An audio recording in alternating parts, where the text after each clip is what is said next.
સિદ્ધિ કમાણી રોજ તમને અવનવી વાનગી બનાવતા શીખવું છું। જો તમને મારી વાનગી પસંદ આવતી હોય તો તમે મારી ચેનલને સબસ્ક્રાઇબ કરો, મારા વિડીયોને લાઈક કરો અને તમારા ગ્રુપમાં મારા વિડીયો શેર કરો। તો આજે આપણે એકદમ પોચારું જેવા અને 7 થી 8 દિવસ ચાલે એવા થેપલા બનાવતા શીખીશું, જે બનાવવામાં खूब ज आसान है और खावामां खूब ज टेस्टी और सॉफ्ट बने छे। तो चालो आज आपणे बनाववानुं शरू करीए। थेपला एकदम सॉफ्ट और टेस्टी थेपला बनाववा माटेना इंग्रेडिएंट्स आपणे जोई लईए। मैं 2 वाटकी अथवा 2 कप घऊनो झीणो जे रोटलीनो लोट आवे ते लीधो छे, एटले 2 कप एटले मैं 1 मोटा वाटकामां लीधो छे, एटले 2 कप लोट छे। तेनी सामे आपणे 2 मोटी चमची चणानो लोट लेवानो छे, एटले एकदम सॉफ्ट और टेस्टी थेपला बने। जरूर मुजब पाणी लेवानुं छे। 2 मोटी चमची दही लीधुं छे, 2 मोटी चमची झीणी समारेली कोथमीर लीधी छे अने अर्धी वाटकी में झीणी समारेली मेथी लीधी छे। आपणे 2 वाटकी लोटनी सामे अर्धी वाटकी मेथी लेवानी छे, एटले आपणा थेपलानो टेस्ट खूब ज मस्त आवे छे। तो मैं अर्धी वाटकी झीणी समारेली धोई अने मेथी लीधी छे। 2 मोटी चमची तेल लीधुं छे मोण माटे, 1 मोटी चमची नमक, 1 मोटी चमची आदू मरचा लसणनी पेस्ट लीधी छे। तमे लसण ना खाता होय तो तमे स्कीप करी शको छो, खाली आदू अने मरचानी पेस्ट लेवानी छे। 1 मोटी चमची धाणा जीरुं पाउडर, 1 मोटी चमची हळदर अने 1 नानी चमची लाल मरचुं पाउडर लीधुं छे। जो तमारे तीखा थेपला बनाववा होय तो तमे लाल मरचुं एड करी शको छो अने ना बनाववा होय तो तमे स्कीप पण करी शको छो। 1 नानी चमची अजमा लीधा छे अने 1 नानी चमची सफेद तल लीधा छे। तो चालो आपणे बनाववानुं शरू करीए एकदम टेस्टी अने सॉफ्ट थेपला। एकदम टेस्टी अने सॉफ्ट थेपला बनाववा माटे सौप्रथम आपणे मैं एक अहींया काथरोट लीधी छे। तो काथरोटनी अंदर आपणे जे घऊनो लोट 2 मोटी वाटकी अथवा 2 कप जे बी तमारे माप लेवुं होय ते प्रमाणे मैं 2 वाटकीमां लोट लीधो छे। तो आपणे ए एड करी दईए। एनी अंदर 2 मोटी चमची एनी सामे मैं चणानो लोट लीधो छे, ते पण आपणे एड करी दईए अने एनी अंदर आपणे हवे बधा मसाला एड करी पछी मोण नाखवानुं छे। तो हवे हळदर एक चमची हळदर एड करी दईए, 1 चमची धाणा जीरुं पाउडर एड करी दईए, 1 चमची लाल मरचुं पाउडर एड करी दईए, नानी चमची लेवानुं छे। झीणी समारेली कोथमीर 2 मोटी चमची छे ते एड करी दईए अने अर्धी वाटकी झीणी समारेली मेथी लीली में लीधी छे, धोईने कोरी करीने ते एड करी दईए।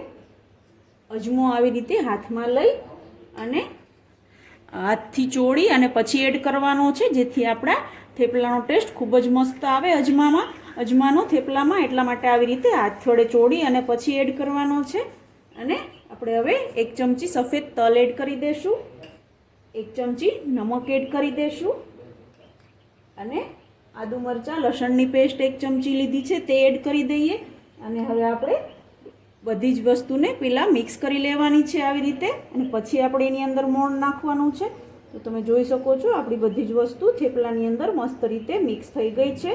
तो हवे आपणे एनी अंदर जे मैं 2 चमची दही लीधुं हतुं ते एड करीशुं अने पछी आपणे जे तेल लीधुं छे मोण माटे 2 चमची, तमे आ मापथी थेपला बनावशो तो तमारा थेपला एकदम सॉफ्ट अने टेस्टी बनशे। तो हवे आपणे दही अने तेल अने बधी मसालाने हाथ वडे आवी रीते मिक्स करी लेवाना छे, जेथी आपणने खबर पड़े कि एमां पाणीनी जरूर केटली छे।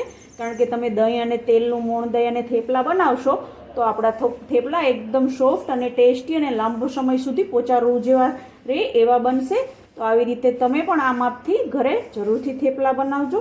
तो तमे जोई शको छो आपणे थोड़ा ज पाणीनी जरूर पड़शे, એટલા માટે હવે આપણે આની અંદર પાણી એડ કરતા જશું અને રોટલીના લોટ જેવો એકદમ સોફ્ટ લોટ બાંધવાનો છે, તો જ આપણા થેપલા સોફ્ટ બનશે। તો હવે આપણે પાણી એડ કરતા જશું અને લોટ બાંધી લેશું। તમે જોઈ શકો છો હવે આપણે પાણી એડ કરી અને લોટ બાંધી લેશું।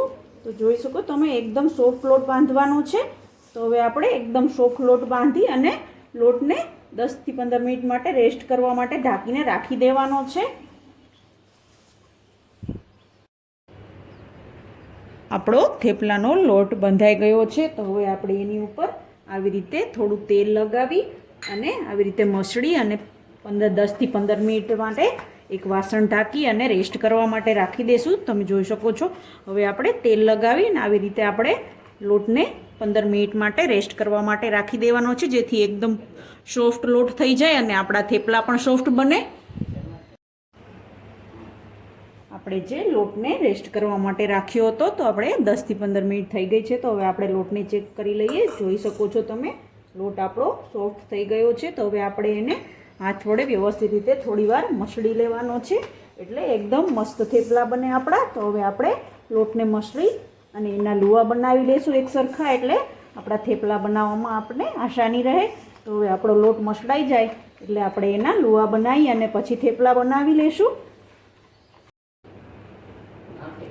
આપણો લોટ મસળાઈ ગયો છે. તો હવે આપણે એના મીડિયમ સાઇઝના લુવા બનાવી લઈશું. તો આવી રીતે હાથમાં લોટ આવી રીતે ટુકડો કરી અને પછી એક સરખા લુવા બનાવશો તો તમારા થેપલા એક સરખા બનશે. અને આપણે મીડિયમ સાઇઝના લુવા બનાવવાના છે, એટલે થેપલા આપણા બહુ જાડા પણ નહીં અને પાતળા પણ નહીં. એવી રીતે આપણે આવી રીતે બધા જ થેપલાના હવે લુવા બનાવી લઈશું.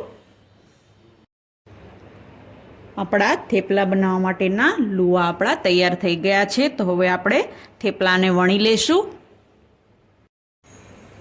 હવે આપણે થેપલા વણવાના છે. તો એના માટે મેં એક અહીંયા પાટલી લીધી છે અને વેલણ. હવે આપણે એ નીચે કપડું રાખી અને પાટલી ઉપર રાખી વણશું તો તમને થેપલા વણવાની મજા આવશે અને પાટલી ખસશે પણ નહીં. તો આવી રીતે હવે આપણે આવી રીતે મેં ઘઉંના લોટમાં લુવાને ટામણમાં કરી લીધું છે અને આવી રીતે આપણે હવે થેપલા વણી લઈશું. તો આવી રીતે આપણે થેપલું બહુ જાડું પણ નહીં અને બહુ પતલું પણ નહીં, એવી રીતે વણવાનું છે જેથી આપણા થેપલા એકદમ સોફ્ટ રહે લાંબો સમય સુધી. તો આપણે આવી રીતે થેપલું વણી લઈશું અને પછી આપણે જ્યારે ડીશમાં થેપલું વણીને રાખીએ ત્યારે ડીશની અંદર પહેલાં કોરો લોટ એડ કરી અને પછી એની ઉપર થેપલું રાખશો તો થેપલું ડીશની અંદર ચોટશે નહીં અને એ આપણું સુકાશે પણ નહીં થેપલું. એટલા માટે તમે જોઈ શકો છો આવી રીતે મીડિયમ સાઇઝના, બહુ જાડા પણ નહીં અને બહુ પતલા પણ નહીં એવા થેપલા વણી લેવાના છે. તો આવી રીતે આપણે બધા જ થેપલાને વણી લઈશું અને આવી એક મેં ડીશની અંદર આપણે આમ કોરો લોટ સ્પ્રિંકલ કરી અને ઉપર હવે આપણે થેપલું મૂકી દઈશું. એટલે આપણે બધા જ થેપલા વણી અને પછી શેકવાના છે. તો આવી રીતે હવે આપણે બધા જ થેપલાને વણી લેશું. મેં બધા જ થેપલાને એક સરખા વણી લીધા છે. તો હવે આપણે થેપલાને શેકી લઈશું. હવે આપણે થેપલાને શેકવાના છે. તો એના માટે મેં ગેસની ફ્લેમ ચાલુ કરી અને જે લોખંડની લોઢી આવે છે તે ગરમ કરવા માટે મૂકી છે. તો હવે આપણે લોઢી ગરમ થાય એટલે આપણે એની અંદર તેલ એડ કરી અને થેપલું શેકી લઈશું. જેથી પહેલું થેપલું આપણે શેકીએ ત્યારે એની અંદર થોડું તેલ એડ કરી અને પછી શેકશો તો તમારું થેપલું લોઢીમાં ચીપકશે નહીં અને થેપલા દાઝશે પણ નહીં. તો હવે આપણે એની અંદર અડધી ચમચી લોઢીની અંદર એડ કરી અને આવી રીતે આમ ચમચી વડે ફેલાવી અને પછી થેપલા શેકવાની શરૂઆત કરવાની છે, જેથી આપણા થેપલા બધા જ મસ્ત શેકાય. તો આપણી લોઢી ગરમ થઈ ગઈ છે. તો હવે આપણે એની અંદર થેપલું એડ કરી દઈશું અને એક સાઈડ થોડું શેકાય એટલે બીજી સાઈડ આપણે એને પલટાવી અને પછી ઓઇલ લગાવવાનું છે. ઓઇલ અથવા બટર કોઈ પણ લગાવી તમે શેકી શકો છો. તો હવે આપણું થેપલું એક સાઈડ શેકાઈ ગયું છે. જોઈ અને ચેક કરી અને પછી પલટાવી લઈશું. તમે જોઈ શકો છો એક સાઈડ સેજ શેકાઈ ગયું છે. તો હવે આપણે એને ફેરવી અને એની ઉપર આમ ચમચી વડે તેલ લગાવી લઈશું અને તેલનું પ્રમાણ થોડું વધારે રાખવાનું છે, જેથી આપણા થેપલા લાંબો સમય સુધી સારા અને સોફ્ટ રહે. તો હવે આપણે એક સાઈડ તેલ લગાવી લીધું છે. તો હવે આપણે થેપલાને પલટાવી અને બીજી સાઈડ પણ તેલ લગાવી અને પકાવી લઈશું. તો હવે આપણે બીજી સાઈડ પણ ચમચી વડે એની ઉપર તેલ લગાવી લેવાનું છે. તો હવે આપણે બધી સાઈડ તેલ લાગે એવી રીતે આપણે થેપલામાં તેલ લગાવવાનું, જેથી આપણા થેપલા એકદમ સોફ્ટ અને ટેસ્ટી બને.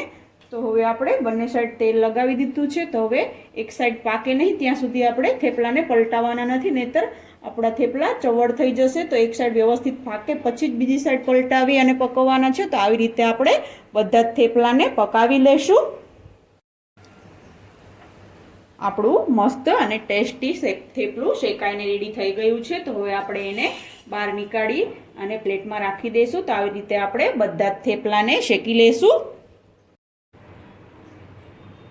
તમે જોઈ શકો છો આપણા એકદમ ટેસ્ટી અને સોફ્ટ એવા બધા જ થેપલા શેકાઈને રેડી થઈ ગયા છે. જો તમને મારી આવી અવનવી વાનગી પસંદ આવતી હોય તો તમે મારી ચેનલને સબસ્ક્રાઈબ કરો, મારા વિડીયોને લાઈક કરો અને શેર કરો. તો હવે આપણે થેપલાને સર્વ કરી લઈશું. તો તૈયાર છે એકદમ ટેસ્ટી અને સોફ્ટ એવા આપણા થેપલા. આ થેપલાને તમે લાંબો સમય સુધી ખાઈ પણ શકો છો. તો એવા ને એવા સોફ્ટ રહે છે અને આ થેપલાને તમે 7 થી 8 દિવસ સુધી કાંઈ પણ બહાર જવું હોય ફરવા તો તમે આ રીતે બનાવી આ ટિપ્સથી બનાવીને લઈ જશો તો એકદમ સોફ્ટ અને એકદમ મસ્ત થેપલા ટેસ્ટી બનશે. તો તમને પણ આ રેસીપી કેવી લાગી તે મને કમેન્ટ બોક્સમાં જરૂરથી જણાવજો અને તમે આ રેસીપી ઘરે જરૂરથી ટ્રાય કરો. કેવી લાગી આજની રેસીપી તમને? જો તમને મારી રેસીપી પસંદ આવી હોય તો તમે મારી ચેનલને સબસ્ક્રાઇબ કરો, મારા વિડીયોને લાઈક કરો અને શેર કરો. તો રોજ આવી અવનવી વાનગી જોવા માટે જોતા રહો રંગત, ખાણીપીણીના શોખીન ગુજરાતીઓની. Thanks for watching.